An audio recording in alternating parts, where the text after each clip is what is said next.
नमस्कार। आज के इस विश्लेषण में हम एक ऐसी कमाल की कथा पर चर्चा करेंगे जो सिर्फ बीते कल के पन्नों में बंद नहीं है। मेरा मतलब है ये आज भी करोड़ों लोगों की आस्था का सबसे बड़ा केंद्र है। हम बात कर रहे हैं भक्ति और शक्ति के एक बिल्कुल अनूठे उदाहरण की। तो चलिए बिना किसी देरी के इस अद्भुत कथा की शुरुआत करते हैं।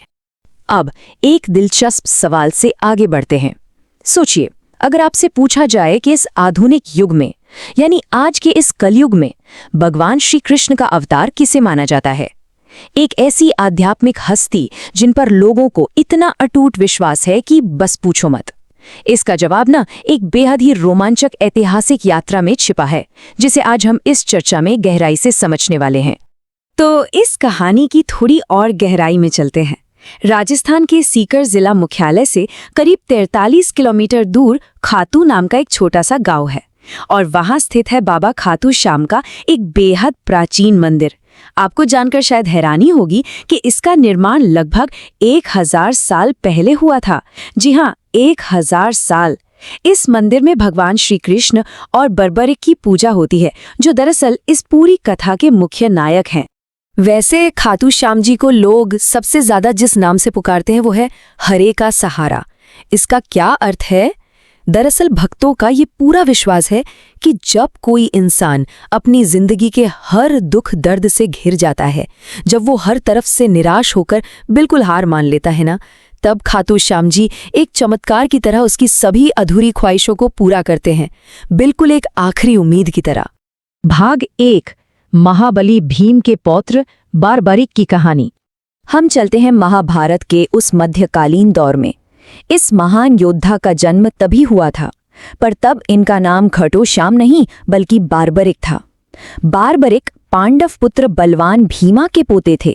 घटोत्कचा और मौरवी के इस बेटे ने बचपन से ही युद्ध की कला किसी आम गुरु से नहीं बल्कि सीधे अपनी माता मौरवी और खुद भगवान श्री कृष्ण से सीखी थी। सोचिए, इनकी ट्रेनिंग किस लेवल की रही होगी। और ये असाधारण ट्रेनिंग दिखती भी थी। प्रारंभिक वर्षों में युद्ध कला पर मास्टरी हासिल करने के बाद बारबरिक ने भगवान शिव की घोर तपस्या की। उनकी इस लगन से प्रसन्न होकर शिव जी ने उन्हें वरदान में 3 चमत्कारी बाण दिए, यानी कि 3 तीर। लेकिन ये कोई साधारण तीर नहीं थे। ये इतने ज्यादा शक्तिशाली थे कि इनकी मदद से बारबरिक अकेले ही तीनों लोगों को जीत सकते थे। लिटरली तीनों लोग। भाग 2, 3 बाणों की परीक्षा और श्री कृष्ण की लीला।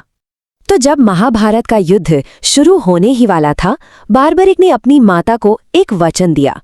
उन्होंने कहा कि युद्ध में जो पक्ष हारेगा मैं उसकी तरफ से लड़ूंगा। अब भगवान श्री कृष्ण को तो सब पता था। वो जानते थे कि अगर बारबरिक ने हारने वाले पक्ष यानी कौरवों का साथ दे दिया तो युद्ध का पूरा नतीजा ही पलट जाएगा। इसलिए उन्हें रोकने के लिए श्री कृष्ण ने एक वृद्ध ब्राह्मण का भेष बनाया और उनके रास्ते में आकर खड़े हो गए। ये किस्सा वाकई बहुत रोचक है। ब्राह्मण के भेष में श्री कृष्ण ने थोड़ा मजाक उड़ाते हुए पूछा, अरे बालक, तुम अकेले सिर्फ इन 3 तीरों के सहारे इतना बड़ा युद्ध लड़ने जा रहे हो? इनसे तो 3 सैनिक भी नहीं मरेंगे। एक तरफ वो वृद्ध ब्राह्मण उनका मजाक उड़ा रहा था और दूसरी तरफ बारबरिक का आत्मविश्वास देखिए, वो बिल्कुल अटिग और अटूट था। बारबरिक ने बिना हिचकिचाए तुरंत जवाब दिया, हे ब्राह्मण, ये कोई साधारण तीर नहीं है। ये मुझे मेरे आराध्य महाप्रभु शिव ने दिए हैं। 3 तो छोड़िए, मेरा सिर्फ एक बाण इस पूरे युद्ध को एक पल में खत्म करने की ताकत रखता है।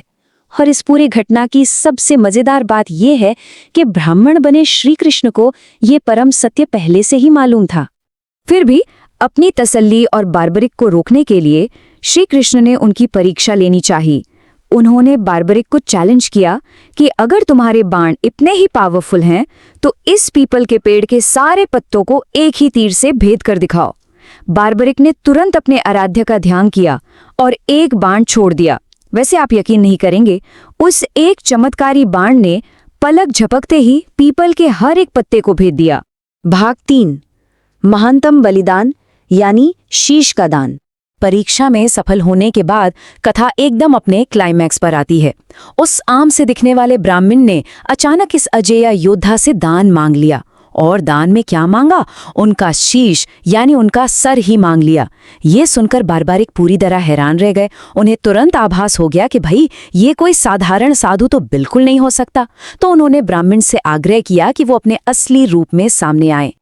और उनके इस आग्रह पर भगवान श्री कृष्ण ने अपना असली दिव्य रूप उनके सामने प्रकट कर दिया। अपने ही सामने साक्षात अपने गुरु और भगवान को उनके इस अलौकिक रूप में देखकर बारबराए खुद को बेहद धन्य महसूस करने लगे। एक ही पल में उनकी सारी युद्ध की तैयारियां एक महान आध्यात्मिक समर्पण में बदल चुकी थीं। ये जो महान बलिदान था ना, ये बहुत ही तेजी से हुआ। दर्शन पाने के बाद बारबरिक ने खुशी खुशी पूरी रात भगवान के भजन गाए और अगले ही दिन फाल्गुन शुक्ल द्वादशी के उस पवित्र दिन पर स्नान करने के बाद उन्होंने बिना एक सेकंड की देरी किए अपने ही हाथों से अपना शीश काटा और उसे भगवान श्री कृष्ण के चरणों में अर्पित कर दिया। कैसी अद्भुत श्रद्धा थी ये! लेकिन पता है, बारबरिक की एक आखिरी इच्छा भी थी। वो इस महायुद्ध को अपनी आंखों से देखना चाहते थे। उनकी इस अटूट श्रद्धा और बलिदान को देखकर श्री कृष्ण ने उनके कटे हुए शीश को एक बहुत ऊंचे स्थान पर स्थापित कर दिया, ताकि वहां से बारबरिक पूरे महाभारत युद्ध को शुरुआत से लेकर अंत तक आराम से देख सकें। भाग 4, हारे का सहारा, कलयुग के अवतार। आज जो हम खाटू श्याम जी के प्रति इतनी विशाल आस्था देखते हैं ना, वो उन्हीं वरदानों पर टिकी है जो श्री कृष्ण ने उस दिन प्रसन्न होकर दिए थे। उन्होंने बारबरिक को अपना खुद का नाम श्याम भेंट किया और आशीर्वाद दिया कि आने वाले कलयुग में वो उन्हीं के नाम से पूजे जाएंगे। पर सबसे बड़ा वरदान क्या था? वो ये था कि जो भी टूटा हुआ भक्त उनकी शरण में आएगा, उसकी सारी मनोकामनाएं पूरी होंगी। और जहां उनका शीश रखा गया था ना, वही जगह आज खाटू गांव का वो प्रसिद्ध मंदिर है। इन असाधारण वरदानों के बाद भक्तों ने उन्हें कई प्यारे और सम्मानजनक नामों से पुकारना शुरू किया, जैसे उनके महान बलिदान के लिए शीश का दानी, चमत्कारी तीरों के लिए 3 बाणधारी, अपनी माता के नाम पर मौरवी नंदन, और इसके अलावा लखा दातार, नील घोड़े का असवार और खाटू नरेश जैसे नाम उनकी अपार महिमा को दर्शाते हैं। ये लिस्ट लंबी जरूर है, पर हर एक नाम में एक बहुत गहरा एहसास छिपा है। तो अंत में हमारे सामने एक बड़ा सवाल आता है, जैसे जैसे ये कलयुग आगे बढ़ रहा है, क्या जिंदगी से हारे और निराश लोगों को यहाँ अपना आखिरी सहारा मिलता रहेगा? खैर, भगवान श्री कृष्ण की भविष्यवाणी तो यही कहती है और वक्त के साथ खाटू श्याम जी की महिमा बढ़ती ही जा रही है। ये अटूट विश्वास की कथा हमें सिखाती है कि सच्ची आस्था सदियों तक लोगों को कैसे उम्मीद और दिलासा दे सकती है। इस चर्चा में मेरे साथ जुड़ने के लिए आपका बहुत बहुत धन्यवाद।